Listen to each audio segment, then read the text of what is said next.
우리 나눌 말씀은 레위기서 27장 마지막 장이죠. 우리 다 펴놓으시고요. 레위기 말씀은 계속 제가 말씀을 드리지만 구약의 핵심입니다. 구약의 핵심이 모세오경이 핵심이고요. 하나님께서 주신 율법이죠. 하나님 나라의 법. 그 레위기 그 자체가 율법의 핵심에 되어 있습니다. 그래서 모세오경이 토라 5권으로 되어 있잖아요. 창세기, 출애굽기, 레위기, 민수기, 신명기. 우리 손가락 5개 있지만 이렇게 5개 중에 제일 큰 손가락이 가운데 있죠. 이게 이제 레위기에 해당하는 거예요. 핵심이죠, 핵심. 그래서 하나님과 이스라엘 백성이 언약을 맺을 때에 이 말씀으로 계약을 하신 것이고요. 이 계약대로 복을 주시고 이 계약대로 재앙을 내리시겠다. 그러니까 하나님과 언약한 백성이라면 이 하나님 말씀을 기억을 해야 됩니다. 그리고 이 말씀대로 행할 때 이 시간 속에 이 땅에 있는 동안 하나님의 이 복을 받도록 계약이 된 것입니다. 물론 이런 하나님의 언약 관계에 들어오지 않고 인간의 본성으로 욕심대로 살면은 자기 삶을 살겠죠. 그렇지만 그 욕심대로 사는 삶에는 죄와 죽음과 고통 속에 사는, 그래서 세상의 약육강식에 죄인들의 법칙을 따라 사는, 힘 있는 사람이 다스리는 그런 원칙대로 살아가게 되는 것이죠. 근데 우리 성도들은 그런 세상 속에서 하나님 백성 되기로 언약을 했기 때문에 그런 세상의 법칙의 지배를 받으면서도 하나님의 법의 보호를 받는 그런 은혜가 있게 되는 겁니다. 예를 들면 우리가 지금 미국으로 여행을 간다, 유학을 간다 하면 그 미국에 있는 법을 따라서 살아가야 되겠지만 그 소속은 대한민국이 되는 거예요. 그래서 대한민국의 혜택을 받게 되고 대한민국의 지원을 받게 되어지고 세금을 바치면 대한민국으로 들어오게 되는 것이죠. 그래서 대한민국 백성으로서 그 땅에서 혜택을 받게 되는 겁니다. 마찬가지죠. 세상에 법이 있고 세상에 죄의 법이 있지만 우리가 하나님 언약한 백성이 되어지면 그 세상 속에 살면서도 하나님의 법에 대한 혜택을 받게 된다. 그래서 그 하나님 법 안에는 세상에 대한 보호와 또 악인에 대한 어떤 보호와 하나님 나라의 복을 받는 비결들이 다 약속이 되어 있는 것이죠. 그래서 레위가 그런 의미에서 굉장히 중요한 법인데 교회에서 이런 하나님과의 언약을 가르치지 않으니까 그냥 세상의 법에 사는, 세상의 원칙을 따라 사는 그 정도밖에 신앙이 안 되는 거예요. 그래서 우리가 이 레위기 율법을 반드시 기억을 해야 됩니다. 그래서 레위기 율법은 27장까지 되어 있고 1장부터 10장까지는 제사 제도, 예배에 대한 법이고요. 11장부터 27장까지는 삶에 대한 규칙이죠. 그래서 이 삶에 대한 규례 중에서도 윤리가 그 안에 있는 거예요. 18장, 19장. 그래서 윤리를 따라 살도록 약속이 되어 있는 겁니다. 나머지는 원칙에 가까운 거죠. 하나님 나라 법이죠. 그래서 제사제도는 번제, 소제, 화목제, 속제제 5가지 원리를 따라 예배드리면 하나님 나라의 영적인 복을 받게 되어 있고 11장부터 음식 규례부터 서원 예물에 대한 규례까지 이 원리를 따라 살면 이 땅에서 이 말씀에 대한 복을 받게 되는 겁니다. 그래서 11장 음식 규례, 건강에 대한 것이죠. 건강에 대한 복을 받게 돼요. 말씀을 따라 살면 지혜롭게 되고 건강하게 되고. 그럼 13장, 14장은 12장은 산모의 정결 규례. 산모가 건강해야 자녀가 많이 나오게 되고 자녀가 나와야 이 땅이 번성할 수 있다. 그 자녀 여인의 사명을 얘기한 것이고요. 13장, 14장은 죄에 대한 원리를 설명한 거죠. 죄를 점검해야 된다. 그리고 회복돼야 된다. 13장은 죄에 대한 점검, 나병의 진찰법, 14장은 죄에서 회복되면 돌아오는 법, 나병의 정결 규례. 그 다음에 15장이 성병에 대한 규례. 생명을 출산하는 도구를 잘못 사용하면 부끄러운 병에 걸릴 수 있지만 회복될 수 있다. 그 다음에 16장 대속죄에 대한 규례.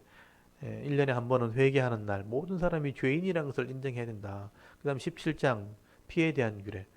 피만이 죄값을 지불할 수 있는 법을 주신 거죠. 피가 그런 효력이 있다는 거죠. 그래서 예수의 피로 속죄함 받을 수 있다 하는 것을 법으로 정해놓은 것이고요. 그 다음에 18장 이 성윤리, 이 땅의 세상의 법칙을 따라가는 것이 아니고 하나님의 법을 따라 성윤리를 지켜야 된다. 그게 자기 경건입니다. 그 다음에 19장이 사회윤리, 이 땅의 사람들을 대할 때 지키는 모든 규례가 19장에 다 들었어요. 그 핵심이 19장 18절, 네 이웃을 네 자신처럼 사랑해라. 그런 원리를 따라서 이웃을 섬기는 법이 19장에 다 나옵니다. 그다음 20장 반드시 죽일 죄. 이런 죄는 용서받을 수 없다. 하나님 버리는 것과 우상을 따라가는 것. 그래서 19장, 20장은 이런 우상과 하나님 버린 사람들의 이런 죄는 심판받게 된다. 반드시 죽게 된다는 표현으로 기록되어 있죠. 그 다음 21장, 22장이 지도자에 대한 규례. 그 당시 제사장에 대한 규례. 22장은 제사장의 성물에 대한 규례. 제사장이 정결해야 성물을 먹을 수 있다는 거예요. 그 다음에 23장이 1년의 안에 절기에 대한 규례. 1년이라는 시간 안에, 시간 속에서 하나님을 기억해야 된다. 24장이 성소에 대한 규례. 그 당시 성소를 이런 원리를 따라 지켜야 된다. 떡상이 있고, 금등대가 있고, 향단이 있는 것처럼. 오늘날도 교회를 섬길 때 이런 말씀과 성령과 기도로 섬기는 거다. 그 다음에 25장 안식년과 희년, 자연에 대한 규례를 했죠. 경제 원리라고 그랬습니다. 땅을 잘 관리해야 거기서 나오는 것을 먹게 되고, 그리고 욕심을 부리지 말고 희년이 되면 원래대로 돌려주는 거다. 내게 아니다 하는 개념에서 경제 원리를 설명한 게 자연의 원리, 안식년과 희년에 대한 원리고요. 그 다음 26장이 축복과 저주, 이런 내용들을 잘 기억하고 순종할 때 어떤 복이 임하게 되고, 그 다음에 어떤 재앙이 임하게 되는가, 그리고 이걸 잘못했을 때 최악의 경우에도 회개하면 원래대로 회복되기로 계약이 된 거죠. 축복과 저주. 그 다음에 오늘 27장이 예물에 대한 겁니다. 서원 예물에 대한 규례. 그래서 27장 위에다가 서원 예물에 대한 규례 또는 예물에 대한 규례라고 써놓으시고, 이게 하나의 법칙이잖아요. 이게 법이잖아요. 그래서 어떤 모임의 회칙, 법적인 근거를 만들 때 회칙을 하나 만들어도, 무슨 여전도회 모임이라든지 총회 모임이라든지 어떤 기관의 모임을 만들 때 그 법을 만들거든요. 이 규칙, 모임의 규칙이 나옵니다. 그 총칙 이래가지고 이 회의 이름이 뭔가, 이 회원의 자격이 뭔가, 회원의 어떤 여러 가지 지켜야 될 규칙이 뭔가 하고 제일 마지막에 나오는 게 상벌 규정이에요. 어떤 혜택을 받고 어떤 잘못했을 때 이 벌을 받게 되는가. 그리고 나서 제일 끝에 부칙이 나오거든요. 부칙이 나오는데 거기에 회비나 어떤 그런 물질에 대한 얘기가 나오거든요. 여기도 마찬가지 26장에 상벌 규정이 딱 써놓고 난 뒤에 마지막에 예물에 대한 규례, 헌금에 대한 규례, 그래서 물질에 대한 문제를 다루고 있습니다. 그래서 이제 27장까지를 하면 레위기 전체가 다 마무리가 되는데요. 오늘 27장에 보시면 특별히 서약에 대한, 서원에 대한 얘기가 나옵니다. 여러분, 약속하는 것 가지고 법을 지키는 거죠. 하나님이 사람을 만드실 때 약속하는 존재로 만드신 거죠. 그걸 인격이라 그래요. 인격이 있는 사람은 다 약속을 통해서 관계를 맺고, 약속을 통해서 사회 공동체를 이뤄나가고, 약속을 통해서 법을 지키면서 질서를 지키면서 때로는 유지를 하고 때로는 벌을 주고 이렇게 하는 겁니다. 약속이 지켜지지 않으면 사실은 법이라는 게 별 의미가 없잖아요. 약속을 지킬 때 모든 공동체가 공평하게 대우를 받을 수 있다. 그게 하나님 만드신 원리예요. 그래서 하나님께서는 아담과 하와를 만드실 때도 약속을 통해서 복을 주신 거예요. 선악을 알게 하는 나무를 먹지 않기로, 그리고 먹으면 심판하기로, 죽이시기로, 그렇게 계약이 된 거죠. 그 계약대로 어겼기 때문에 심판을 받은 것이고 법대로 구원하시는 것이죠. 그래서 약속을 지키는 존재로 만드신 분이 하나님이에요. 그래서 약속을 통해서만 우리는 서로 간의 관계를 맺도록 그렇게 되어 있습니다. 결혼할 때도 약속을 통해서 결혼식을 하게 되죠. 그래서 사회 들어갈 때도 계약을 하고 약속을 하고 직장에 들어가고, 대학교 들어갈 때도 거기에 법칙에 따라서 시험을 치르거나 면접을 내서 약속대로 계약대로 학교에 들어가고, 나라에도 마찬가지입니다. 약속대로 세금을 바치고 약속대로 백성의 혜택을 받게 되는, 약속을 통해서만 이루어지도록 되어 있는 거예요. 그래서 약속이 중요하다는 것을 알아야 됩니다. 약속을 어기면 안 되고 약속을 지켜야지만 반드시 정상적인 대우를 받을 수 있다는 그 원리를 하나님께서 처음부터 만들어 주셨고, 그것을 기록을 통해서 남겨주신 거예요. 이것을 아는 것이 굉장히 중요합니다. 그래서 약속을 잘 지키는 사람이 신용이 높다. 약속을 잘 지키지 않으면 신용이 없는 거예요. 믿을 수 없는 관계가 되는 거죠. 그래서 대우를 받지 못합니다. 그래서 성경이 이걸 가장 중요한 원칙으로 다루고 있어요. 그래서 27장에는 약속을 통해서 대우를 받는데 내가 뭔가 이렇게 원하는 것이 있을 때 미리 약속을 하는 거죠. 그걸 서원이라 그러죠. 이게 되면 이걸 해주겠다. 되도록 하는 약속이죠. 요게 이제 인간의 조금 조급함입니다. 그래서 우리가 하나님한테 무언가 이루어 주시면 내가 이렇게 하겠다고 약속을 하게 되죠. 미래에 대한 약속인데 이걸 서원이라 그래요. 서원. 맹세 또는 서약이라 그러는데 이런 서원을 해놓고 못 지키면 어떻게 되는가? 그 서원에 대한 책임을 져야 되는 거죠. 약속에 대한 책임을 져야 되는 것입니다. 그랬을 경우에 이게 보면 27장에 나오는 내용이 뭐냐면 우리가 조급하게 아들을 바치겠다. 사람에 대한 약속을 하는 거예요. 아니면 집을 바치겠다. 아니면 밭을 바치겠다. 아니면 짐승을 바치겠다. 그래서 서약을 했을 때 그것을 지키면 상관없어요. 그러면 그 약속에 대한 혜택을 받게 되는데 약속을 해놔놓고도 약속을 지키지 않으면 그 책임을 내가 져야 되는 거예요. 짐승이나 땅이나 집이나 이런 거는 뭐 이렇게 바칠 수 있고 하는데 사람에 대한 약속을 할 때 내가 아들 바치겠습니다. 딸을 바치겠습니다. 이렇게 했을 때 만약에 지켜지지 않으면 내가 책임을 져야 되고 그에 대한 징벌을 받아야 되는 거죠. 그래서 이제 사람을 내가 하나님께 드릴 수 없을 때는 예물을 이제 계산해서 바쳐야 되는 거예요. 그렇게 해야 서원이 이루어지는 겁니다. 아들을 바치기로 했는데 아들이 나 하나님께 드려주기 싫다 했을 때 그럼 아들의 어떤 재산 가치를 계산해서 하나님께 바쳐야지만 그것이 약속이 지켜지는 것이죠.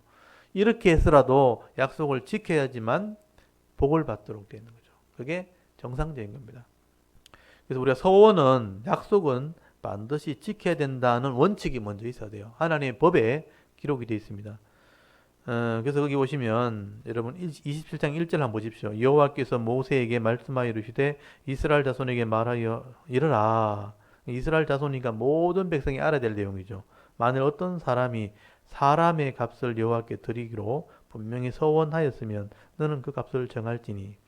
여기 번역이 좀 잘못된 게 만일 어떤 사람이 사람의 값을 그랬는데 무엇의 값이란 말은 원에 없어요. 그러니까 원래 의미는 사람을 이렇게 돼. 사람을 이쉬 이렇게 됐거든요. 남자 정확하게 표현하면 남자 사람을 여호와께 드리기로 분명히 서약했으면 너는 못 바치게 되었을 때 값을 정해서 바쳐야 된다. 이렇게 써놓은 거예요. 그래서 서원은 반드시 지켜야 된다는 원칙이 있어요.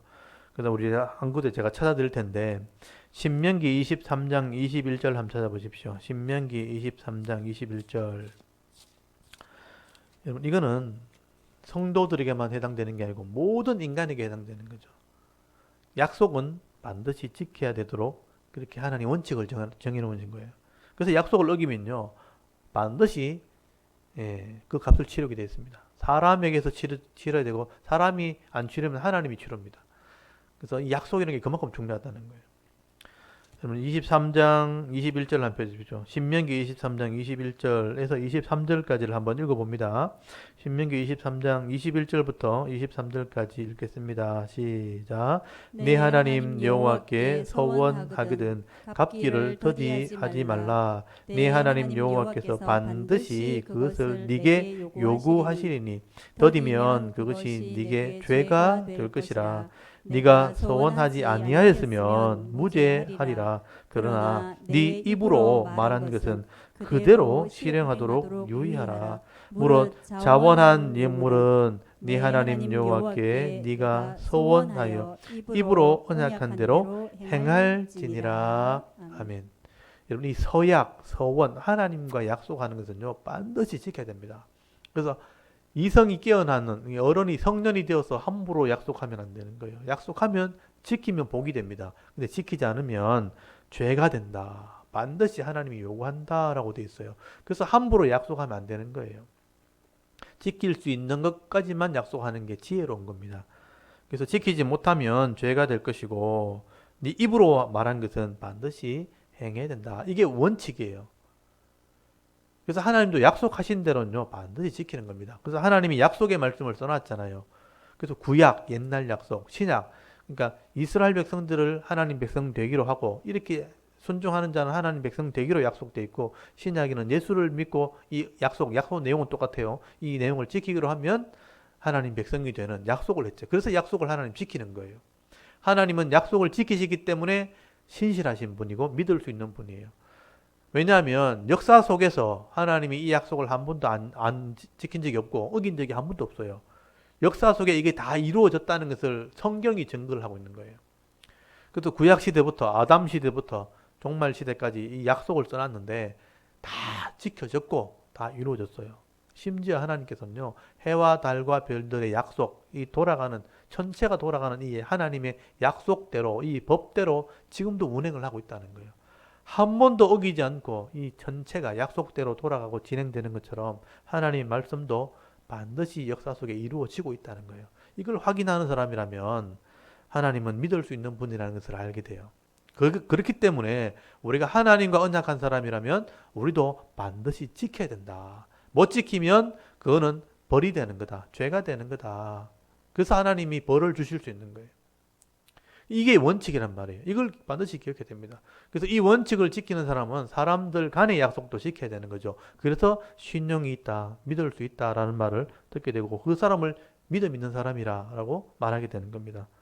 그리고 여러분, 거기 전도서 5장을 한번 보십시오. 전도서 5장. 삶의 지혜자라고 하는 솔로몬이 썼던 글이죠. 전도자가 했던 말입니다. 세상에서 제일 지혜롭다고 하는 솔로몬도 그런 말을 했어요. 전도서 5장 4절을 펴보십시오. 전도서 5장 4절에서 6절까지를 한번 읽어봅니다. 전도서 5장 952페이지. 전도서 5장 4절에서 6절까지 읽습니다. 시작. 네가 하나님께 서원하였거든 갚기를 더디게 하지 말라. 하나님은 우매한 자들을 기뻐하지 아니하시나니 서원한 것을 갚아라. 서원하고 갚지 아니하는 것보다 서원하지 아니하는 것이 더 나으니 네 입으로 네 육체가 범죄하게 하지 말라. 사자 앞에서 내가 서원한 것이 실수라고 말하지 말라. 어찌 하나님께서 네 목소리로 말미암아 진노하사 네 손으로 한 것을 멸하시게 하랴. 아멘. 전도자가 지혜를 얘기하는 거예요. 네 입으로 하나님께 서원한 것은 반드시 지켜야 된다. 어리석게 지키지 못할 것을 서원하지 마라. 차라리 서원 안 하는 게 낫다라고 말하는 거죠. 한계를 알고 서원을 해라는 거죠. 욕심을 가지고 함부로 서원했다가 못 지키면 입으로 낸 그 약속, 입으로 한 약속은 하나님 반드시 기억한다. 약속을 함부로 하지 마라. 왜냐하면 약속이라는 게 그만큼 중요하다는 거죠. 원칙이 중요한 겁니다. 하나님은 약속을 통해서 우리를 구원하시기 때문에. 그래서 오늘 27장에 보면요, 하나님과 언약한 백성이 내가 좀 조급한 마음에 급하게 내가 사람 아들 바치겠다 약속했단 말이에요. 못 지키게 되었을 때 하나님께 바치기로 한 아들이 하나님 내가 안 바치면요, 하나님이 요구하시는 거예요. 데려가셔 버립니다. 그래서 내가 예물로 바쳐서 그 소원을 이루어야 되는 거예요. 그렇게 할 때 약속이 성취가 되기 때문에 내가 복을 받게 되는 겁니다. 그래서 이 서원을 했던 사람이라도 실수했던 사람이라도 서원을 지키지 못할 상황이 되었을 때 하나님이 이렇게라도 서원을 이루도록 하는 방법을 주신 거예요. 그러니까 이게 어떻게 보면 실수한 사람들에 대한 하나님의 배려고 은혜입니다. 약속은 약속을 통해서 이룬다. 그 원리를 설명하고 있는 거예요. 이런 면에서는 이게 굉장히 중요합니다. 그래서 여러분 3절 한번 보십시오. 27장 3절에 만약에 아들을 바치기로 했는데 남자를 바치기로 했는데 못 바치게 되었다. 그러면 3절에 네가 정한 값은 20살부터 60살까지 남자면 성소의 세겔로 은 50세겔로 하고, 그러니까 남자를 바치기로 했는데 20살이 되었는데 못 바쳤다. 그럼 은 50세겔로 예물을 바치면 약속을 이룬 것으로 해주겠다. 바친 것으로 해주겠다. 라고 말씀하신 거예요. 한 세겔이면요 4일 품삯입니다. 4일 품삯, 4일 일당. 그래서 한 세겔이면 4일 일당이니까 5만 원 잡으면 한 20만 원 되죠. 그러니까 50 곱하기 20만 원 하면 되잖아요. 이게 예물의 값이에요. 그래서 그 사람을 바치기로 한 것을 못 바치면 이렇게 예물을 바쳐서 서원을 이루라. 4절, 만약 여자라면 좀 작죠. 30세겔. 노동력이 떨어지니까. 5절에 보면 나이가 달라요. 5살부터 20살까지는 어린아이죠. 어린아이 힘이 없는 또 배워야 될 시기에는 값이 더 적어요. 20세겔이죠. 그 다음에 6절에 보시면 1개월부터 5살까지 아주 어린 아이는 5세겔이죠. 그러니까 서원을 했을 때 못 바치게 되면 빨리 어릴 때 그렇게 해야 되는 거예요. 만약에 성년이 되어서 하면 그 값을 더 많이 내야 되는 거죠. 이건 판단력이 충분히 되는 나이인데도 불구하고 그 약속을 했을 때 안 지키면요. 값을 무르는 값이 더 커지는 거예요. 그러니까 어릴수록 예, 그 값이 적죠. 그리고 아예 나이 많은 사람들 거기 6절에 보시면 1개월부터 5살까지는 5세겔인데 여자면 3세겔이고 7절에 보면 60살 이상 남자면 그 값은 15세겔이고 여자면 10세겔밖에 안 되죠. 그러니까 20세에서 50세까지가 제일 이제 왕성하게 활동한 나이죠. 그 값을 하나님께서 요구하신다는 것이죠. 그렇게 해서 서원을 이루라. 여러분 이렇게 사람을 함부로 바치겠다고 서원하면 안 됩니다. 근데 만약에 그렇게 했을지라도 서원을 이루지 못하면요. 하나님이 요구하시는 거예요. 그래서 예물을 바치면 바치는 것으로 해주겠다. 근데 중요한 게 있어요. 이 값이 많잖아요. 20세에서 50세까지 양이 굉장히 많단 말이에요. 근데 이렇게 가난한 사람이 이걸 바치려면 부담이 되죠. 근데 중요한 게 8절에 보시면 그러나 그 서원한 자가 가난하여 네가 정한 값을 감당하지 못하겠으면 그를 제사장 앞으로 데리고 갈 것이요 그 제사장은 그 값을 정하되 그 서원자의 형편대로 값을 정할지니라. 이게 은혜입니다. 약속을 못 지킬 상황이 돼서 내가 잘 되고 싶어서 하나님 이거 주시면 내가 아들 바치겠다고 이렇게 했는데 상황이 더 어려워졌어요. 못 바치게 됐어요. 근데 이 값대로 계산하면 이 값이 그 다른 사람 부담이 되는 가격인데 그때 그래도 약속을 지키는 게 더 중요하잖아요. 그래서 하나님이 지킬 수 있도록 길을 열어주신 거예요. 가난하면 형편이 안 되면 제사장한테 가서 형편을 얘기하면 제사장이 그 형편을 보고 값을 정해준다는 거죠. 만약에 이 값이 그만큼 크다 하면 제사장이 형편을 보면서 값을 줄여주는 거죠. 그래서 이 약속을 이루어 주도록 그렇게 해서 복을 받도록 하는 게 하나님 마음이죠. 이 마음을 뒤집어 생각해 보십시오. 하나님은 자기 백성이 복을 받았으면 좋겠다는 거죠. 이렇게 욕심으로 서원했을지라도 이 서원을 이루어 가서 복을 받기를 원하시지 약속했으니까 넌 갚아라. 이 일수돈 받은 사람처럼 네가 돈 내도록 했으니까 다 바쳐야 된다. 이렇게 하시는 분이 아니란 말이에요.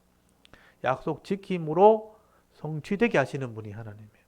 그 하나님 마음을 잘 이해하셔서요. 여러분 약속하면 반드시 지키십시오. 그래야 복을 받습니다. 하나님께 약속을 지키고 사람들 간의 약속을 지키고 그 약속을 지켜나갈 때에 반드시 복을 받도록 창조된 게 사람입니다. 그 원리를 기억하십시오.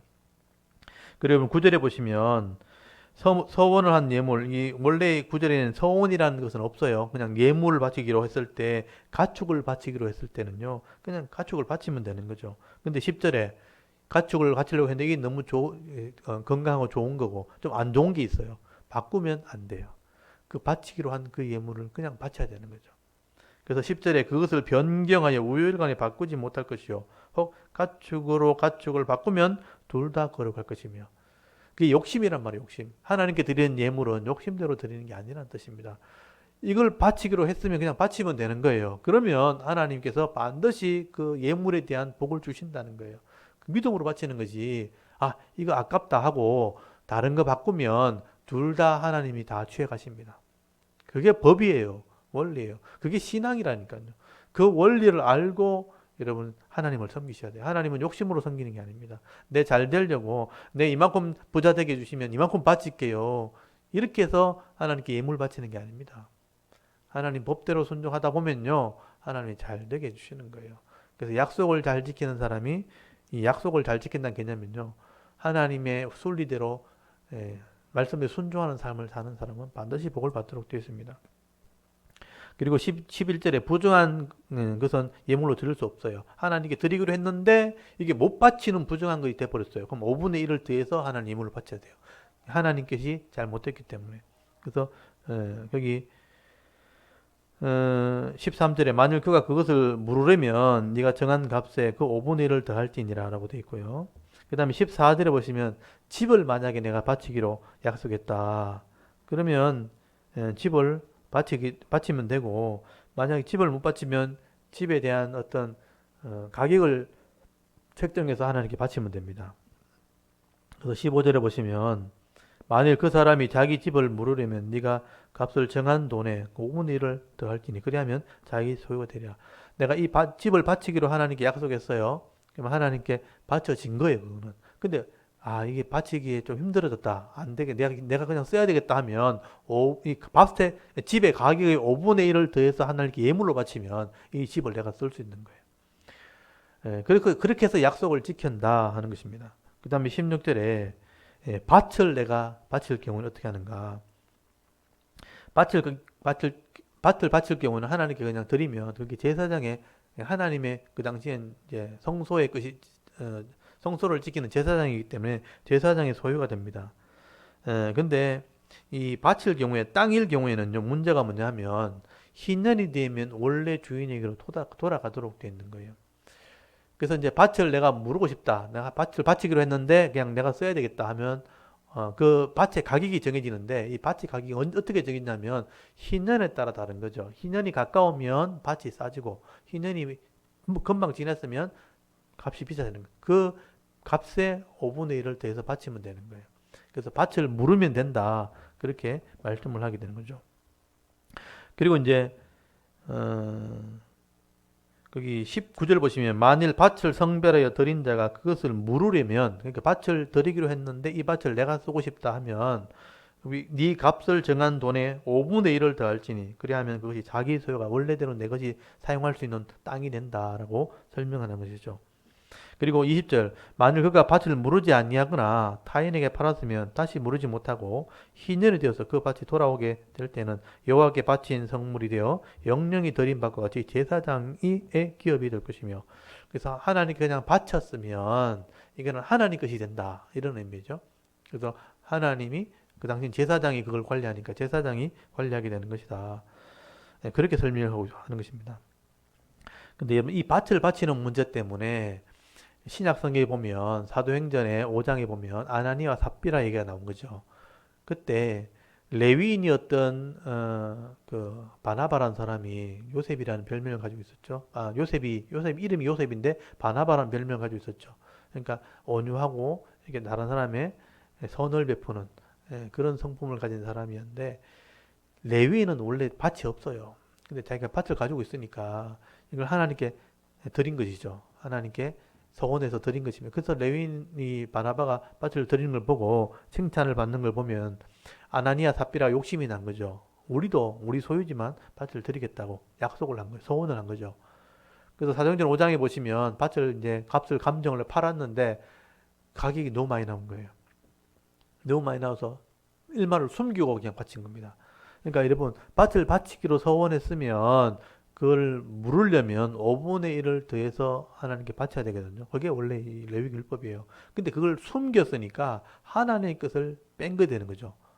그래서 도둑질한 겁니다. 그래서 이 사도행전 5장에 잘 보시면 네가 네 마음에 성령, 말씀을 깨닫게 한 성령이 가득한 게 아니고 욕심을 치우게 하는 사탄이 가득하게 되었다. 그래서 사단의 법을 따라갔기 때문에 네가 심판을 받게 될 거라. 그래서 생명을 빼앗아가십니다, 하나님. 그래서 심판하신 거예요. 그래서 그 말씀대로 되어지는 걸 보고 사람들이 두려워했다고 되어 있습니다. 여러분, 하나님 벌을 줘서 두려운 게 아니고 말씀을 시행하시는 분이기 때문에 두려워진 겁니다. 그래서 여러분 사도행전 5장을 한번 펴보십시오. 사도행전 5장에 보시면요. 이게 레위기 율법이 그냥 그대로 이루어진다는 것을 지금도 이루어지고 있습니다. 우리가 그걸 못 느껴서 그렇죠. 우리가 서원을 함부로 해버리면요. 서원한 대로 하나님 다 가져가십니다. 약속이기 때문에 그래요. 그건 약속이 법이기 때문에 하나님은 법을 안 지킬 수 없어요. 하나님 법이니까. 근데 우리가 그 법을 잊어버리고 있는 거예요. 그래서 고통을 당하면서도 몰라서 그렇지 어리석어서 그렇지 알면요. 충분히 복을 받을 수 있는데 어리석으면 복을 받는 겁니다. 여러분 사도행전 5장을 한번 펴보십시오.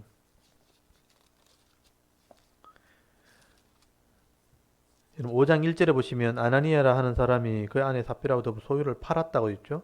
그 값을 얼마를 감춤해 아내가 또 알았더라. 같이 합의를 한 거죠. 얼마만 가져가서 사도의 발 앞에 두니 보십시오. 베드로가 이르되 아나니아 어찌하여 사탄이 네 마음에 가득하여 네가 성령을 쏘이고 땅값 얼마를 감추었느냐. 사탄이 가득하다는 건 뭐냐면 욕심이에요. 욕심과 죄가 가득해가지고 하나님의 것을 내놓지 않는 거죠. 원래부터 하나님 거였어요. 팔았으니까.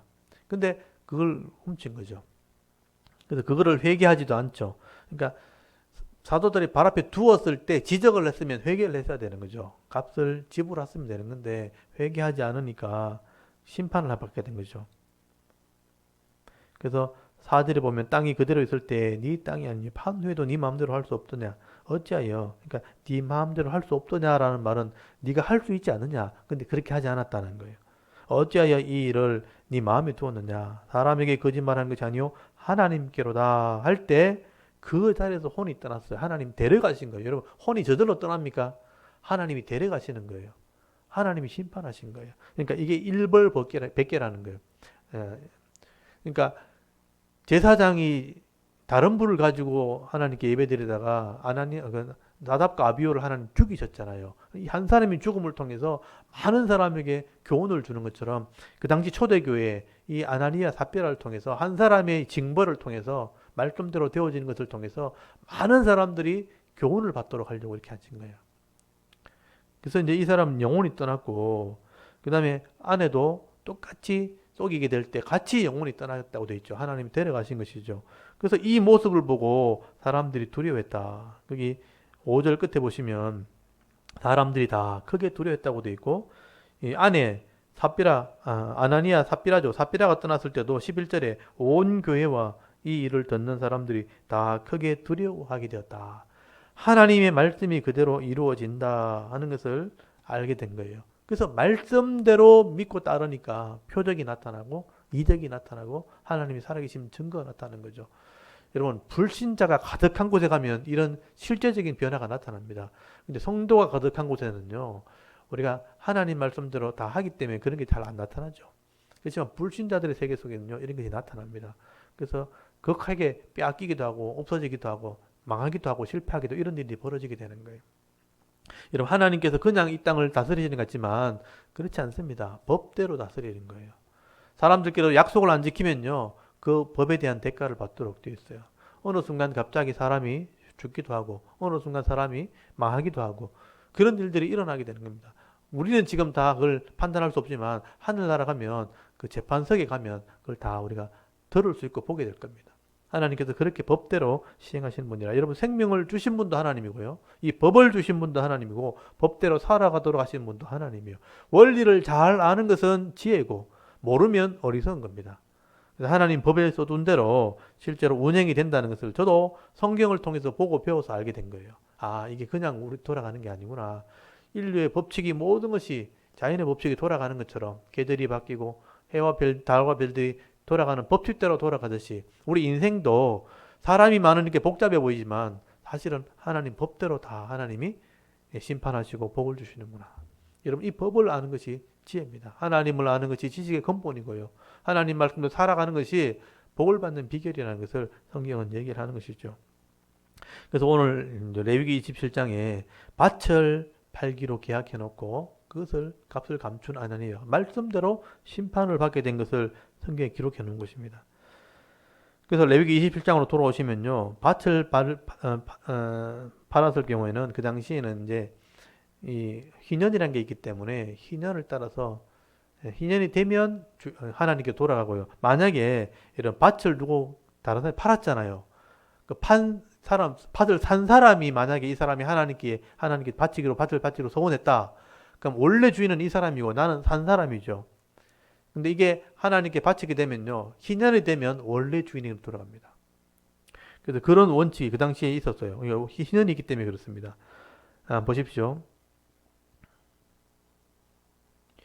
여기 27장 거기 22절 한번 보시죠. 22절에 보시면 만일 사람에게 다른 사람이 밭을 산 거예요. 샀고 자기 기업이 아닌 밭을 여호와께 성별을 들었으면 산 밭을 하나님께 드렸어요. 23절 너는 그 값을 정하고 제사장은 그를 위하여 희년까지 계산하고 그는 네가 값을 정한 돈을 그 날에 여호와께 드려 성물을 삼을지며 그가 판 밭은 신년에 그 판 사람 곧 그 땅의 원주인에게로 되돌아갈지니라. 그래서 내가 밭을 다른 데 샀다. 산 밭을 하나님께 바치려면 그 밭을 희년까지만큼 계산해 가지고 예물로 하나님께 바쳐야 되는 거죠. 그리고 예물을 바치면 이 밭은 원래 주인에게 돌아간다. 그렇게 된 거죠. 그만큼 하나님의 약속이 철저하게 지켜지는 것입니다. 예, 그리고 26절에 가시면요. 가축 중에 내가 처음 난 것이 있다. 처음 난 것은요. 하나님 것이에요. 그래서 하나님께 첫 것을 드리는 규칙을 따라 하나님께 드리게 되는 겁니다.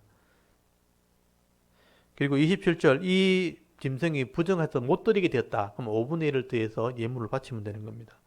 그리고 28절에 보시면 요거는 특별한 건데요. 어떤 사람이 자기 소유 중에서 오직 여호와께 온전히 바친 모든 것은 이런 표현 나와요. 이게 온전히 바친 게 뭔가 이런 그 우리 질문을 하게 되는데 여기 온전이란 말이 헤렘이란 뜻이 헤렘이라는 것은 저주란 뜻이에요. 이게 온전히 바쳤다고 번역을 하게 되면 이게 확 와닿지가 않는죠. 이게 저주받아서 바치게 된 것. 이런 말은 하나님의 심판할 것을 얘기하는 거예요. 이런 것들은 어떤 값으로 물을 수 있는 게 아니에요. 하나님께 저주로 바쳐진 것은 하나님이 심판한 대상입니다. 그래서 사람이든지 가축이든지 기업에 바치든지 팔지 못하고 사람이든지 가축이든지 기업에 바치든지 팔지도 못하고 무르지도 못하나니 바친 것은 다 여호와께 지극히 거룩함이며 온전히 바치진 그 사람 그러니까 온전이라는 게 저주로 하나님께 바쳐진 사람은 다시 무르지 못하나니 반드시 죽일지니라. 그러니까 하나님이 심판하시기로 할 대상들은 회복이 안 된다. 그런 의미로 이해하시면 돼요. 그 다음에 30절에 보시면 그리고 그 땅의 10분의 1, 11조죠. 곧 그 땅의 곡식이나 나무의 열매는 그 10분의 1은 여호와의 것이니 여호와의 성물이라. 여기 여호와의 성물 하는 거 보이죠? 구별된 것이라 하나님께 것이다 이런 뜻이죠. 그래서 보통 11조 하면 양이나 소의 11조거든요. 이스라엘 목축을 하기 때문에. 근데 여기 보시면 곡식이나 열매의 11조가 나오죠. 곡식의 11조, 열매의 11조. 그러니까 농사를 짓는 사람, 목축을 하는 사람도 마찬가지고요. 11조는 하나님의 구별된 것이다. 이건 하나님 것이라는 뜻이에요. 왜냐하면 땅을 주신 분이 하나님이기 때문에. 그러니까 여러분, 내가 생명을 얻게 되고 가정에 태어나고 내가 지식과 학문으로 직장을 얻게 되고 이게 하나님의 기업이거든요. 내게 지혜 안 주시면 그런 직장을 얻을 수 없어요. 하나님이 어떤 기술을 주셔가지고 재능을 배워가지고 어떤 대기업에 들어갈 수도 있고 공부를 해서 대학을 나와서 공무원이 될 수도 있고 그런 지식의 기업을 주셨기 때문에 그런 기업, 직장을 얻은 거예요. 그 기업에 얻었을 때 그의 10분의 1은 하나님 것으로 구별된다. 이거는 하나님 것이다는 신앙 고백을 얘기하는 겁니다. 그래서 그걸 11조를 바치면 그 11조를 가지고 그 당시 제사장들, 이 믿음을 가진 사람 예배할 수 있도록 도와주는 제사장들이 먹고 살고 레위인들이 먹고 사는 거잖아요. 그래서 이런 믿음의 고백이 있을 때 결국은 그 기업이 계속 잘 될 수 있도록 하나님 도와주시는 겁니다. 그거 없으면요, 결국은 나중에 다 잃어버리게 돼, 빼앗기게 됩니다. 힘 있는 사람이 빼앗아가고 하나님 보호해주지 않죠. 내가 끝까지 지키다가 서로 경쟁하다가 다 빼앗기게 되는 그런 일들이 일어나게 되는 것이죠. 그래서 31절에 보시면 또 만일 어떤 사람이 그의 11조를 물으려면 그것의 5분의 1을 다할 것이요 모든 소나 양의 11조는 목자의 지팡이 아래 통과하는 것의 10번째 것이다. 그마다 여호와의 성물이 되리라. 그 우열을 가리거나 바꾸거나 하지 말라. 바꾸면 둘 다 거룩하리니 무르지 못하리라. 그래서 만약에 11조 바치는 이 열매를 내가 사용해야 되면 5분의 1을 더해서 예물로 바치면 된다라고 말씀하고 있고요. 또 양을 바칠 때는 11번째 지나가는 건 내가 예물을 드려야지 하고 계산할 때 11번째가 하나님 것이에요. 이게 좋든 나쁘든 그건 관계없어요. 하나님께. 근데 이게 내가 아까워서 못 바친다? 바꾸면 둘 다 하나님께 돼버려요. 그래서 믿음으로 바치는 것을 자체를 의미하는 것이죠. 이렇게 11조를 바칠 때 기업의 복이 있게 되어진다라고 말씀을 하게 됩니다. 그리고 34절에 보시면 이 모든 내용들은 시내 산에서 모세에게 하나님 명령하신 계명이다. 그래서 이 모든 이 법들이요, 시내산에서 모세가 받아서 이스라엘 백성에게 전달해 준 겁니다. 그래서 이게 편집되어 있기 때문에 순서에 조금 이제 왔다 갔다 하는 부분이 있죠. 그래서 성소를 원래 시내산에 한 번만 올라간 게 아니고 여러 번 올라가게 됩니다. 성소를 만들기 전에도 올라갔고 성소를 만들고 나서 하나님께서 성소에서 말씀하신 것도 있어요. 그게 제사 제도입니다. 그래서 이런 것들 다 이제 편집해서 법 조문을 만든 게 레위기 율법이에요. 이 율법을 여러분 잘 체계적으로 이해를 해야 됩니다. 교회에서 이걸 체계적으로 가르쳐야 돼요.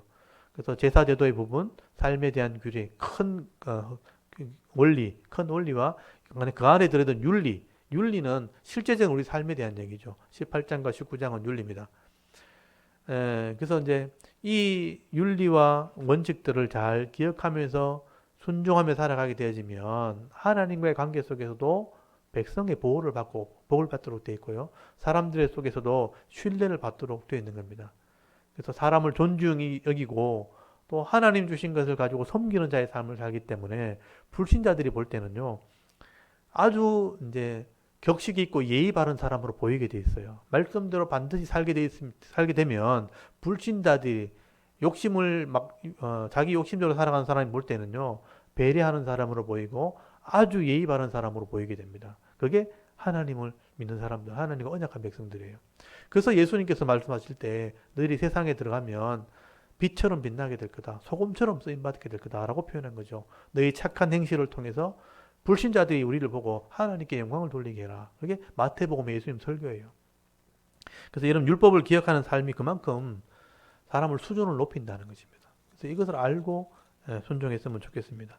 이걸 알고 살아가는 사람이 이걸 모르는 사람을 보면 표시가 나겠죠. 말씀대로 사는 게 어떤 것이 알기 때문에. 그래서 그런 사람들에게 권면도 하고 위로도 하고 이끌어가는, 옳은 대로 이끌어가는 일을 하는 사람이 성도여야 되는 겁니다. 오늘 그런 사람이 수준 높은 사람이 없어진 거죠. 그래서 오늘 교회가 이런 사명을 감당했으면 좋겠습니다. 레위기 27장 말씀을 잘 묵상하시면서요. 이런 약속을 잘 지키는 사람이 결국 하나님께 인정받고 사람에게 대우받는구나. 그래서 그런 사람으로 여러분 살아갈 수 있기를 바랍니다. 그래서 우리가 한번 낭독을 할 텐데요. 같이 한번 읽어보도록 하겠습니다. 제가 들었던 말씀, 여러분이 들었던 말씀들을 이제 눈으로 보면서 이제 마음으로 묵상하는 시간을 가집니다. 27장 1절부터 우리 34절까지를 낭독을 하는 것을 들어가면서 한번 읽어보도록 하겠습니다. 토라송은 다 끊으시고요. 1절부터 한번 읽어보도록 하겠습니다. 우리 낭독을 하겠습니다.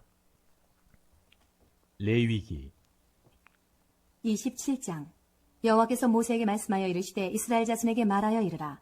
만일 어떤 사람이 사람의 값을 여호와께 드리기로 분명히 서원하였으면 너는 그 값을 정할지니 내가 정한 값은 20살로부터 60살까지는 남자면 성소의 세겔로 은 50세겔로 하고 여자면 그 값을 30세겔로 하며 5살로부터 20살까지는 남자면 그 값을 20세겔로 하고 여자면 10세겔로 하며 1개월로부터 5살까지는 남자면 그 값을 은 5세겔로 하고 여자면 그 값을 은 3세겔로 하며 60살 이상은 남자면 그 값을 15세겔로 하고 여자는 10세겔로 하라. 그러나 서원자가 가난하여 내가 정한 값을 감당하지 못하겠으면 그를 제사장 앞으로 데리고 갈 것이요 제사장은 그 값을 정하되 그 서원자의 형편대로 값을 정할지니라. 사람이 서원하는 예물로 여호와께 드리는 것이 가축이면 여호와께 드릴 때는 다 거룩하니 그것을 변경하여 우열간 바꾸지 못할 것이요 혹 가축으로 가축을 바꾸면 둘 다 거룩할 것이며 부정하여 여호와께 예물로 드리지 못할 가축이면 그 가축을 제사장 앞으로 끌어갈 것이요 제사장은 우열간의 값을 정할지니 그 값이 제사장의 정한 대로 될 것이며 만일 그가 그것을 물으려면 내가 정한 값에 그 5분의 1을 더할지니라. 만일 어떤 사람이 자기 집을 성별하여 여호와께 드리려 하면 제사장이 그 우열간의 값을 정할지니 그 값은 제사장이 정한 대로 될 것이며 만일 그 사람이 자기 집을 물으려면 내가 값을 정한 돈에 그 5분의 1을 더할지니 그리하면 자기 소유가 되리라. 만일 어떤 사람이 자기 기업된 밭 얼마를 성별하여 여호와께 드리려 하면 마지기 수대로 내가 값을 정하되 보리 한 호멜지기에는 은 50세겔로 계산할지며 만일 그가 그 밭을 희년부터 성별하여 드렸으면 그 값을 내가 정한 대로 할 것이요 만일 그 밭을 희년 후에 성별하여 드렸으면 제사장이 다음 희년까지 남은 연수를 따라 그 값을 계산하고 정한 값에서 그 값에 상당하게 감할 것이며 만일 밭을 성별하여 드린 자가 그것을 물으려면 내가 값을 정한 돈에 그 5분의 1을 더할지니 그리하면 그것이 자기 소유가 될 것이요 만일 그가 그 밭을 무르지 아니하려거나 타인에게 팔았으면 다시는 무르지 못하고 희년이 되어서 그 밭이 돌아오게 될 때에는 여호와께 바친 성물이 되어 영령이 드린 땅과 같이 제사장의 기업이 될 것이며 만일 사람에게 샀고 자기 기업이 아닌 밭을 여호와께 성별하여 드렸으면 너는 값을 정하고 제사장은 그를 위하여 희년까지 계산하고 그는 내가 값을 정한 돈을 그날에 여호와께 드려 성물로 삼을지며 그가 판 밭은 희년에 그 판 사람 곧 그 땅의 원주인에게로 되돌아갈지니라. 또 내가 정한 모든 값은 성소의 세겔로 하되 20게라를 한 세겔로 할지니라. 오직 가축 중에 처음 난 것은 여호와께 드릴 것이라. 소나 양은 여호와의 것이니 누구든지 그것으로는 성별하여 드리지 못할 것이며 만일 부정한 짐승이면 내가 정한 값에 그 5분의 1을 더하여 물을 것이요 만일 무르지 아니하려면 내가 정한 값대로 팔지니라. 어떤 사람이 자기 소유 중에서 오직 여호와께 온전히 바친 모든 것은 사람이든지 가축이든지 기업의 밭이든지 팔지도 못하고 무르지도 못하나니 바친 것은 다 여호와께 지극히 거룩함이며 온전히 바쳐진 그 사람은 다시 무르지 못하나니 반드시 죽일지니라. 그리고 그 땅의 10분의 1, 곧 그 땅의 곡식이나 나무의 열매는 그 10분의 1은 여호와의 것이니 여호와의 성물이라.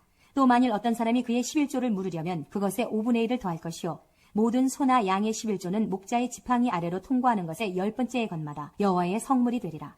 그 우열을 가리거나 바꾸거나 하지 말라. 바꾸면 둘 다 거룩하리니 무르지 못하리라.